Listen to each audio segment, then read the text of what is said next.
Hello, this is Murr171. Today I'm bringing you the CZ452 Ultra Lux. This is a bolt-action rifle by CZ. It's actually a pretty nice rifle. It's equipped with a 28.6-inch barrel, which gives it an overall length of about 46.4 inches. Now, it weighs empty at 6.8 pounds. Now, that's pretty long for a 22 long rifle. Most 22 long rifles you're going to find usually come with 16 to 20 inch barrels. Occasionally you find some that go all the way up to 24. This one has a 28 inch barrel. They really are, trying to reach out there. Equipped with the gun is an included target. As you can see, they're calling this what it is at 50 meters. How accurate it is at 50 meters. Well, that's pretty accurate. 5-shot group, 50 meters. I mean, that is easily within an inch.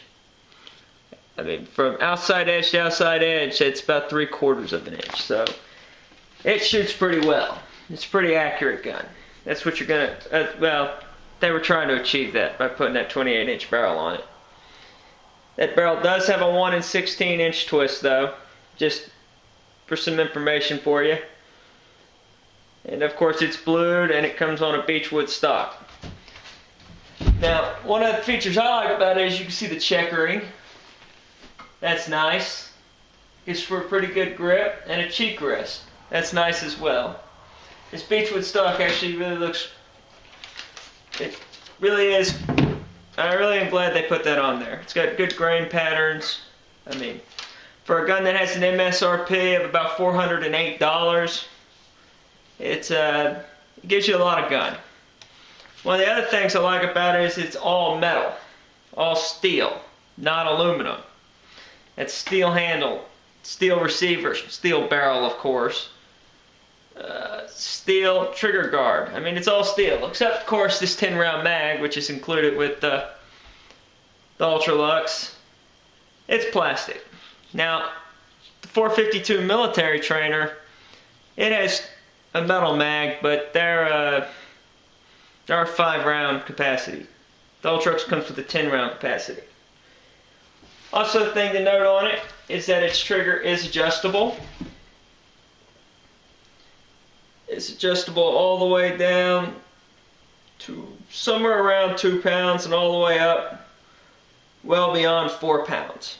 So it's adjustable. It's basically there's a nut between the receiver and the trigger. It's got a bar, has the trigger spring. You turn the nut, it loosens and takes some of that tension off the trigger spring, giving you a lighter trigger pull. Now, one of the things I found cool about this gun, which is pretty much the reason why I got it, is the open sights. They are military style, distance adjustable. I like that. It gives a quick rule of thumb. I usually don't put scopes on 22s. At 100 yards I can usually hit what I'm aiming at without a scope, but this one's marked to 300 yards. And the front sight is elevation adjustable as well. You set it to your round. So that's kind of nice. You can see on the barrel it says, let's see if I can get down. It says super exclusive. Now, I don't know how exclusive it is, but hey, it's a pretty nice gun. It's got, but as I mentioned before, it is a lot like the 452 military trainer, except it's got 4 more inches on the barrel. So that's pretty cool. Now, I am going to bring in a new way of scoring these guns that I review here, and it's going to fit new criteria. For example, accuracy, reliability, and adaptation to its purpose. Now, on accuracy, 422 rifle, again, this is really no lie. It really is pretty much how it shoots when you actually get down into it and start shooting it. You can see, ooh, losing the camera there. You can see it's going to be accurate. 50 meters, drilling 3/4 inch outside edge hole. That's pretty accurate. Can't really ask for anything more for a non-custom built 22 rifle. I mean, maybe an on-Schultz would beat it. In fact, I'm willing to bet there's several models of on-Schultz that will surpass the 452 Ultra Lux in accuracy, but this one's pretty accurate. So I'm going to score it pretty high.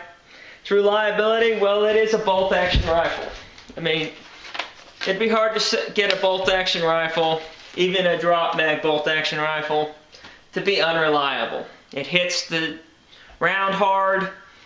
It fires every time the round is good, at least.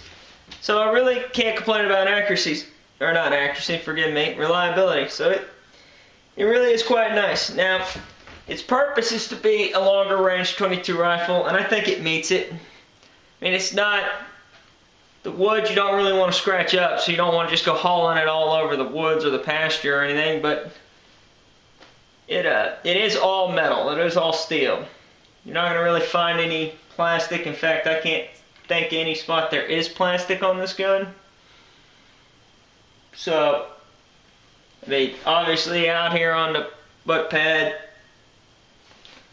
plate, you're going to find a slight sheet of plastic. That's really the only plastic I see on this entire gun. I've been in it, all over it.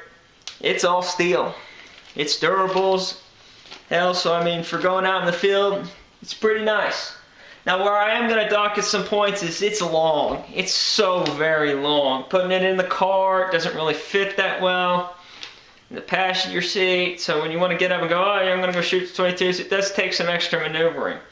When you are going through the brush with it, of course, it's so long it catches on every tree, every branch, everything you can find.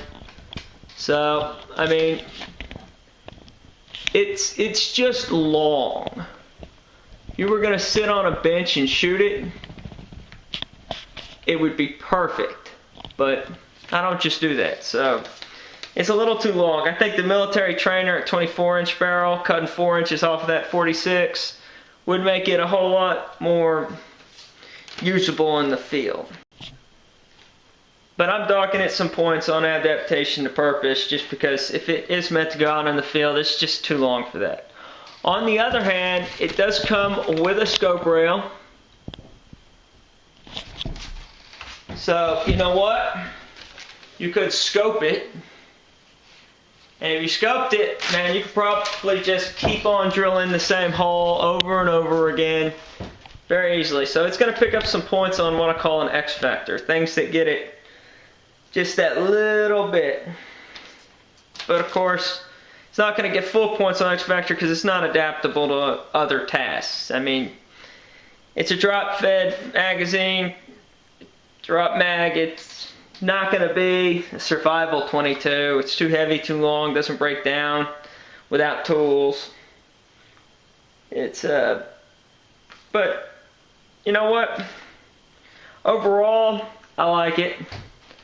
It's not a magnificent firearm by any means, but it is a fun out to play with gun. And how often are you going to find that, right? But if you were to buy one of these, I would call it a safe bet. If you buy one of these, you're going to get a stable 22 platform.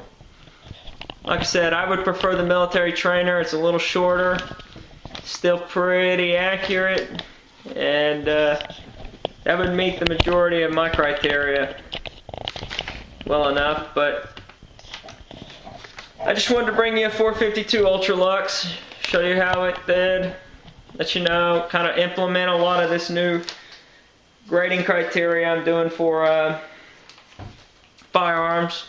One last thing I failed to mention though is what I'm also going to grade it on is called cost to value.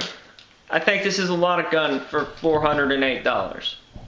It's going to last forever. It's something you can pass to your kids. It's a pretty solid gun. Now, cost of manufacturer. CZ's a pretty good company, so they make a pretty reasonable gun for the amount of money they charge. There are some companies out there that don't quite do that. Some companies that go overboard and make too cheap a gun for what they cost, but CZ does a pretty good job. You spend $400 on one of their guns, you're going to get a gun that performs like a $400 gun. That is important to me. That is important to a lot of people I know. But I just want to throw that in there, and of course, on the screen, I'm sure you see the overall grading criteria, how it's laid out, and the overall score. And I just want to say thank you for watching. This is Mer171. I'm going to bring y'all some more reviews. Like I said, I just really want to do this video on this gun and implement the new criteria. So thanks for watching. Please subscribe. Mer171 signing off.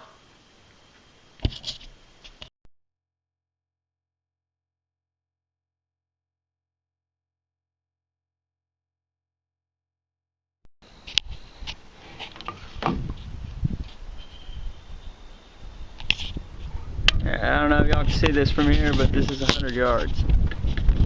There's a can down there.